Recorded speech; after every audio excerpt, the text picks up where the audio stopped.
Hello students, welcome to RBS polytechnic college Agra. और मैं हूं Jitendra Singh, lecturer in electrical engineering department. तो बच्चों, आज हम शुरू करने जा रहे हैं बेसिक इलेक्ट्रिकल इंजीनियरिंग का सब्जेक्ट का पहला लेक्चर।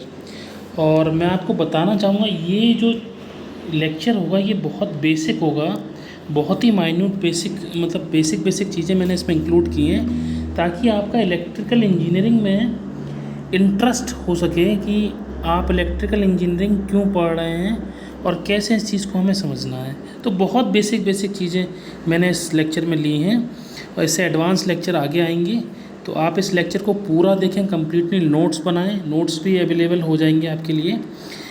jitensingh.jesus@gmail.com पर आप कोई डाउट एंड क्वेरी पूछ सकते हैं।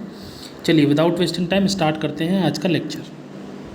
देखिए, इस लेक्चर में बच्चों हमें क्या जानना है, हमें 4-5 चीज़ें जाननी हैं जो बेसिक हैं, बहुत ज़्यादा ज़रूरी हैं इलेक्ट्रिकल इंजीनियरिंग को पढ़ने के लिए। पहला है चार्ज, दूसरा है करंट, तीसरा voltage, fourth one is power and fifth one is energy.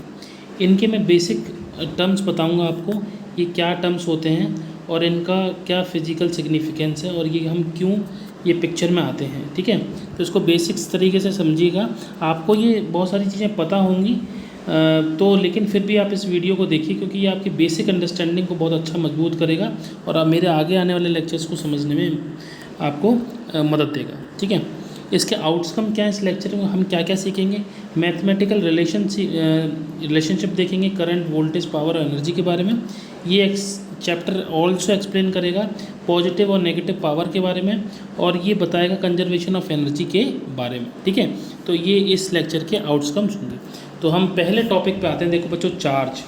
देखिए, जब एंशियंट टाइम में, जब बहुत पहले टाइम में, मैं आपको एक स्टोरी सुनाता हूँ।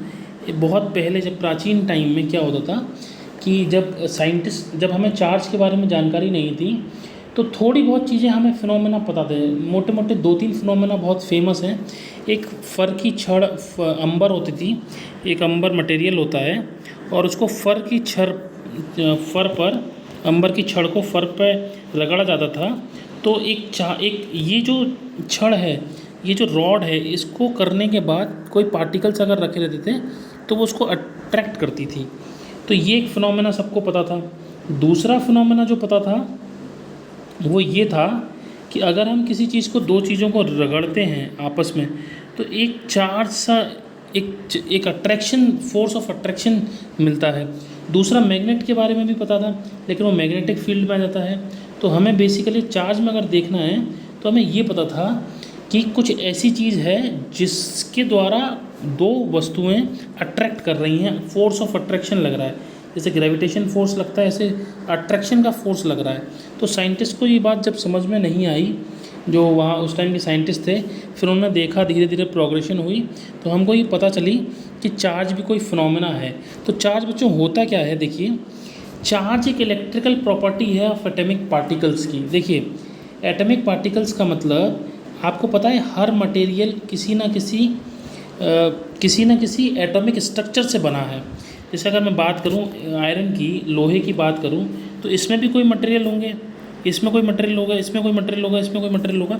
इसके अंदर पर्टिकुलर एटम्स होंगे, कोई एटम होगा और उस एटम के अंदर, मैं आपको फिर से पिक्चर दिखाता हूँ। इस एटम के अंदर एक न्यूक्लियस होता है, न्यूक्लियस के अंदर प्रोटॉन होते हैं और बाहर इलेक्ट्रॉन्स होते हैं। सब जानकारी आपको पता होगी, केमिस्ट्री फिजिक्स में पढ़ा होगा आपने। तो बच्चों, होता क्या है, ये इलेक्ट्रॉन जो होते हैं, ये अगर हम ऐसे ही एक पार्टिकल से इसको कनेक्ट करें, टच करें, तो इस इलेक्ट्रॉन का आदान प्रदान होता है। तो इसका मतलब क्या हुआ, एक चार्ज क्रिएट हुआ मतलब कि ये इलेक्ट्रिकल प्रॉपर्टी है ऑफ एटॉमिक पार्टिकल्स की। जो एटॉमिक पार्टिकल्स हैं उनकी ये इलेक्ट्रिकल प्रॉपर्टी है। अगर दो पार्टिकल बच्चों अपने आप को अट्रैक्ट कर रहे हैं, जैसे दो पार्टिकल हैं, नंबर 1 और नंबर 2, ये एक दूसरे को अट्रैक्ट करते हैं तो हम कहते हैं कि इसके ऊपर, जो अट्रैक्ट कर रहा है उसके ऊपर पॉजिटिव चार्ज है। या फिर ये भी कह सकते हैं कि ये, जैसे अब ये नहीं बता पाओगे आप इस पर पॉजिटिव चार्ज है या इस पर पॉजिटिव चार्ज है, अगर दोनों पर लाइक चार्ज है, मतलब इस पर भी कोई चार्ज है, इस पर भी कोई चार्ज है, और दूसरे को रिपेल कर रहे हैं, मतलब एक दूसरे को धक्का दे रहे हैं, तो इसका मतलब इन पे पॉजिटिव चार्ज है। सेम और नेगेटिव भी हो सकता है, नेगेटिव, क्योंकि नेगेटिव चार्ज एक दूसरे को रिपेल करते हैं, प्रतिकर्षित करते हैं, और पॉजिटिव चार्ज भी एक दूसरे को प्रतिकर्षित करते हैं। अगर पॉजिटिव नेगेटिव होगा तो ये एक दूसरे को अट्रैक्ट कर लेंगे। तो कहने का मतलब ये कुछ ऐसा मतलब पॉजिटिव नेगेटिव कोई वर्ड है जो एग्जिस्ट करता है, पॉजिटिव नेगेटिव चार्ज होते हैं, ठीक है। तो इसमें बताया गया electrons are negatively charge, protons are positively charge. तो इलेक्ट्रॉन सबको पता है पॉजिटिव चार्ज होते हैं, और प्रोटॉन कैसे होते हैं, पॉजिटिव चार्ज होते हैं। इलेक्ट्रॉन्स पे नेगेटिव चार्ज, इलेक्ट्रॉन का चार्ज कितना है सबको पता है, 1.16 × 10⁻⁻19 कूलाम। कूलाम क्या है बच्चों, कूलाम आपका स्टैंडर्ड एसआई यूनिट है, किसका, चार्ज का स्टैंडर्ड यूनिट है, चार्ज का, ये ध्यान रखिएगा। सिंबल किससे रिप्रेजेंट करते हैं, क्यू से रिप्रेजेंट करते हो या कैपिटल क्यू से करते हो। जनरली मैं आपको एक इम्पॉर्टेंट बात और बताना चाहूँगा जो बच्चों को नहीं पता है, हायर स्टडीज़ में भी नहीं पता होता है, कि जो हायर क्यू होता है वो हमेशा कांस्टेंट वैल्यू और स्टडी स्टेट वैल्यू के लिए रिप्रेजेंट करते हैं, और जो स्मॉल क्यू है वो रिप्रेजेंट करते हैं इंस्टेंटेनियस वैल्यू और टाइम वेरिंग क्वांटिटी के लिए। सर ये कांस्टेंट वैल्यू और स्टडी स्टेट वैल्यू क्या होता है, देखो बच्चों, हमारा एक फिनोमेना होता है किसी भी सिस्टम में, एक फिनोमेना है कि पहले जो, जैसे आपने अपना मोबाइल चार्ज करते हो, पहले तो मोबाइल चार्ज होता है धीरे धीरे फिर एकदम कांस्टेंट 100% पहुंच जाता है। तो जब ये चार्ज हो रहा था इस यहाँ तक, ये चार्ज हो रहा था यहाँ तक, इसको हम कहते हैं ट्रांजिएंट स्टेट। क्या कहते हैं, ट्रांजिएंट स्टेट। और ये जब चार्ज हो गया तो इस वाले सिस्टम को हम कहते हैं स्टडी स्टेट। क्या बच्चों, स्टडी स्टेट। तो इस स्टडी स्टेट वाले चार्ज को रिप्रेजेंट करने के लिए हम रिप्रेजेंट करते हैं कैपिटल क्यू से, और इस ट्रांजिएंट को रिप्रेजेंट करते हैं स्मॉल क्यू से। बस इतना ही जानना है आपको, ठीक है। आगे बढ़ते हैं, अब बात करेंगे करंट के बारे में। देखो बच्चों, अब हम क्यू के बारे में रिप्रेजेंट बात करते हैं। देखिए, आपने बचपन में एक डेफिनेशन पढ़ी होगी, बहुत बच्चे याद करते थे अपने 11th 9th 10th क्लास में। धारा परिवर्तन की दर को हम क्या कहते हैं, धारा प्रवाह की दर को हम करंट कहते हैं। यही बोलते थे ना कि धारा प्रवाह, the rate of flow of charge is called current, ठीक है। तो बच्चों ये जो चार्ज का फ्लो है, यही करंट कहलाता है। सपोज़ करिए ये एक पाइप है और पाइप में पानी जा रहा है, तो पानी आपका जो हुआ वो है चार्ज। कौन है बच्चों, चार्ज। और जो ये फ्लो कर रहा है, जो ये फ्लो है, ये है आपकी करंट। मतलब कहने का मतलब सर चार्ज और करंट एक जैसे हैं, हाँ बिल्कुल एक जैसे हैं, वो एक दूसरे का नाम है। जैसे एक बच्चा है छोटा, और वो छोटा बच्चा खड़ा हुआ है कहाँ पर, अगर वो भागता है किसी स्पीड से तो वो करंट कहलाएगा, ठीक है। तो चार्ज क्या होता है, the flow of charge through a cross sectional area is a function of time of the rate of change of क्या कहलाता है चार्ज। अब चार्ज की एक बहुत अच्छी फेमस डेफिनेशन और है करंट की, I इक्वल्स टू, मैं बता देता हूँ बच्चों यहाँ पर, I इक्वल्स टू Q/dt। यहाँ देख लेते हैं हम इसको, ये Q/dt। इसको इस डेरिवेटिव फॉर्म में ऐसे भी लिख सकते हैं, I इक्वल्स टू dQ/dt। ये बहुत फेमस, और इसका मात्रक क्या है, स्टैंडर्ड एम्पियर। क्या मात्रक बच्चों, एम्पियर, ठीक है। आगे बढ़ते हैं, इसको रिप्रेजेंट किससे करते हैं, आई और स्मॉल आई से। देखिए AC और DC के बारे में हमको पढ़ना है, बहुत फेमस है। AC और DC क्या होता है, दो तरह के करंट होते हैं, अल्टरनेटिंग और डायरेक्ट। वैसे तो करंट और भी टाइप के होते हैं, लेकिन आपको जो पढ़ना है मेनली वो पढ़ना है AC और DC के बारे में। AC क्या होता है, DC। AC का मतलब बच्चों अल्टरनेटिंग करंट। क्या होता है, अल्टरनेटिंग करंट। और डायरेक्ट DC का मतलब डायरेक्ट करंट। मैं देखिए इस लेक्चर में जो है मैं बहुत बेसिक चीज़ें बताना चाह रहा हूँ जो आपके बेसिक अंडरस्टैंडिंग को इम्प्रूव करें, ठीक है। देखिए DC क्या होता है, DC का एक्रोनिम फॉर डायरेक्ट करंट, मतलब इसका जो फुल फॉर्म है वो है, एक्रोनिम मतलब उसका पूरा नाम डायरेक्ट करंट है। ये करंट हमेशा कांस्टेंट रहती है, the current remains constant with time. Upper case DC value के लिए यूज होता है, और जो एसी है, एसी का जो है अल्टरनेटिंग करंट के लिए यूज होता है। ठीक है, तो बाकी हम देखेंगे आगे। Specifically AC current varies with time. AC alternating current के लिए रिप्रेजेंट करते हैं, और ये टाइम के साथ वेरी करती है किसी टाइम पीरियड के। और जो जैसे स्मॉल आई है इसको रिप्रेजेंट करते हैं एसी वैल्यू के लिए, और कैपिटल आई जो होगा उसको रिप्रेजेंट करते हैं डीसी के लिए, उसके डीसी के लिए हम कैपिटल आई से रिप्रेजेंट कर देते हैं। ठीक है, तो ये सब चीज़ें आपको याद रखनी है। एसी और डीसी का मतलब यही है सिंपल सा, कि जो टाइम के साथ वेरी होता है, जो टाइम के साथ वेरी होता है वो ऐसे करके टाइम के साथ साइनोसॉइडल वेव देखी होगी आपने, ये कहलाती हैं एसी, और जो कांस्टेंट रहती हैं कांस्टेंट वो कहलाती हैं डीसी। ठीक है, ये बात ध्यान रखिएगा। आगे हम देखते हैं कि पोटेंशियल डिफरेंस क्या होता है। आई होप आपको इतना समझ में आया होगा। पोटेंशियल डिफरेंस क्या होता है बच्चों, देखिए पोटेंशियल डिफरेंस कुछ नहीं है। पोटेंशियल डिफरेंस एक तरीके का कार्य है। कार्य का मतलब एक वर्क है। आप घरों में काम करते हैं तो आप मैकेनिकल सिस्टम में देखिए, जैसे ये कोई बकेट है या फिर कोई बॉक्स है, इसमें आप कोई प्रेशर लगाओ या अपने किक मारो, लात मारो, तो जब आप इसमें मारते हैं तो ये हिलता है। जितना इसका वेट होगा उतना इतनी हिसाब से ये हिलेगा। अगर हल्का है तो बहुत दूर जाके गिरेगा, और भारी है तो टस से मस भी नहीं होगा। तो इन चीज़, ये फोर्स है, ये हमारे मैकेनिकल सिस्टम में फोर्स लगता है। ठीक है, और इसको हमने कोई कार्य करते हैं, जैसे कहते हैं ना W = F इंटू डिस्प्लेसमेंट, मतलब फोर्स इंटू डिस्प्लेसमेंट करते थे ना मैकेनिकल में। मैकेनिकल मत बोले तो फिजिक्स में करते थे, मैकेनिक्स में। ठीक है, ऐसे ही किसी भी चार्ज को किसी प्लेस से किसी दूसरी जगह लाने में जो कार्य करते हैं उस कार्य को हम कहते हैं वोल्टेज।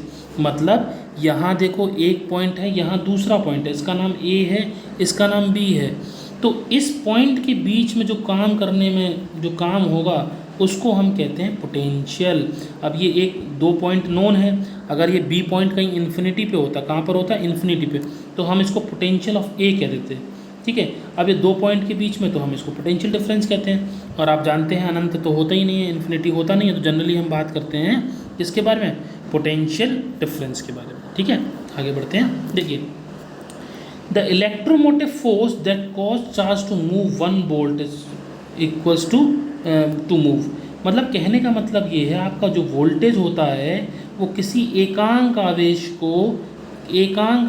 को किया गया कार्य होता है। मतलब Q अगर 1 रख दोगे तो क्या बचेगा, W बचेगा। W क्या है, कि एनर्जी, एक कार्य है। ठीक है, तो ये इसका फॉर्मूला, स्टैंडर्ड फॉर्मूला है V = W/Q। ठीक है, ये इसका कैसा फॉर्मूला है, स्टैंडर्ड फॉर्मूला है।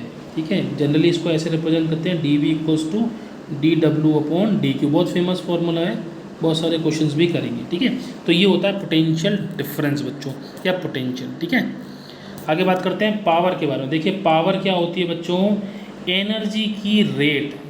एनर्जी की रेट मतलब कार्य की दर भी कह सकते हैं इसको। एनर्जी और कार्य में कोई ज़्यादा डिफरेंस नहीं होता है। ठीक है, देखेंगे आगे। एनर्जी का मतलब ही कार्य है। अगर एनर्जी में एनर्जी कार्य करने की दर या एनर्जी की दर को हम पावर कहते हैं। ठीक है, देखिए पावर का मतलब ये है कि जैसे आप किसी अभी तक क्या था, यहाँ पे हमने ये देखा कि इन दोनों पोटेंशियल के बीच, इन दोनों पॉइंट्स के बीच में कोई चार्ज मूव कर रहा है, तो कितना काम किया गया मतलब उसका पोटेंशियल, और किस वजह से वो काम हुआ उसका मतलब वो पावर। क्योंकि काम किसकी वजह से होगा, एनर्जी की वजह से होगा। कहीं शक्ति आ रही होगी, जैसे आप लोग काम करते हो तो कुछ खाना खाते हैं, कुछ ड्रिंक्स लेते हैं, या हेल्दी फूड्स लेते हो, जूस पीते हैं, उसके बाद दम आती है ना। ऐसे ही हमारे सिस्टम में क्या आती है, पावर। तो change of energy is a function of time is power which is measured by what. इसका फेमस यूनिट क्या है, वॉट है। क्या है, वॉट इसका। और इससे बड़ा यूनिट किलोवाट आता है, इससे बड़ा यूनिट मेगावाट आता है। ठीक है, ये सब चीज़ें देखिए। आइए अब एनर्जी की बात करते हैं। एनर्जी क्या होता है, देखिए उस पावर में ही एनर्जी आई। Energy is the capacity to do work. Energy is the capacity to do work, मतलब P = E/T होता है। ठीक है, और जो एनर्जी है वो कैपेसिटी है किसकी, कार्य करने की दर, कार्य करने की कैपेसिटी, ठीक है। जो हम कार्य कर सकते हैं वही कैपेसिटी होती है, मतलब capacity to do work is energy, ठीक है। इसका यूनिट क्या है, किलोवाट आवर। इसका मतलब हम यहीं से निकाल सकते हैं कि जो एनर्जी होती है वो क्या होती है, एनर्जी जो है इसका यूनिट क्या है, किलोवाट इंटू आवर। जो आपके घरों में मीटर लगे हुए हैं, आपने देखा होगा एनर्जी मीटर्स लगे हुए हैं, उनका यूनिट क्या है, kWh, वो एनर्जी को नापते हैं। जो यूनिट होती है आपकी वो भी आपकी एनर्जी है। जो आपके घरों में कंजप्शन करते हो ना, आप टीवी चलाते हैं, फ्रिज चलाते हैं, तो जो एनर्जी है वो क्या है, वो यूनिट है किसकी, एनर्जी की, ठीक है। एनर्जी पॉजिटिव भी हो सकती, पावर पॉजिटिव भी हो सकती है, नेगेटिव भी हो सकती है। कोई सोर्स एनर्जी देता है, डिलीवर करता है, तो उसको पॉजिटिव पावर कहते हैं। और कोई सिंक का मतलब लेने वाला, तो वो कौन है, वो आपकी नेगेटिव पावर। इसके बारे में डिटेल डिस्कशन करूँगा जब क्वेश्चंस कराऊंगा, तो ठीक है। तो इसके बाद कंजर्वेशन ऑफ एनर्जी बहुत फेमस प्रिंसिपल है ये, कि कोई भी ब्रह्मांड में, कोई भी विश्व में, यूनिवर्स में, neither and nor the energy is created nor distorted, ये बस कन्वर्ट होती है, एक फॉर्म से दूसरे फॉर्म में कन्वर्ट होती रहती है, ठीक है। तो ये कंजर्वेशन ऑफ एनर्जी था। मैं फिर से आपको लेके चलता हूँ आगे, फिर से बताता हूँ आपको हमने क्या क्या पढ़ा है। मैंने बहुत बेसिक चीज़ें लाया हूँ मैं इस लेक्चर में, कुछ एडवांस नहीं है। जो चीज़ें आप जानते हैं उनको रिकैप कराना था मुझे। देखिए, हमने पढ़ा है बेसिक इलेक्ट्रिकल इंजीनियरिंग का फर्स्ट लेक्चर। इसमें हमने जाना है चार्ज क्या होता है बच्चों। चार्ज के बारे में हमने देखा है, चार्ज वो है एक प्रॉपर्टी है किसी मटेरियल की, इलेक्ट्रिकल प्रॉपर्टी है ये किसी मटेरियल की। उसके बाद हमने पढ़ा है कि करंट क्या होता है। उसके बाद हमने पढ़ा है कि करंट को फ्लो कराने के लिए कौन चाहिए, एसी और डीसी देखा। फिर हमने देखा उस करंट को फ्लो कराने के लिए वोल्टेज चाहिए, और वोल्टेज के बाद हमें पावर चाहिए, पावर के बाद हमें पावर हमने देखी, और पावर को एनर्जी चाहिए, ठीक है। तो ये हमने सब चीज़ें देखी हैं डिटेल फॉर्म में, इनके फॉर्मूलेज देखे हैं। मैं आपको एक बार फॉर्मूले रिकैप करा देता हूँ। आई का जो फेमस फार्मूला है वो है dQ/dt, और वोल्टेज का फॉर्मूला है W/Q, ठीक है, या फिर आप कह सकते हैं dW/dQ, ठीक है। और जो पावर का फॉर्मूला होता है वो E/T, ठीक है, या W/T। ये बस ये फॉर्मूलेज थे, इनको आप दिमाग में रखिएगा तो आपके लिए बहुत यूज़फुल होगा, ठीक है। Thank you for watching this video, have a nice day.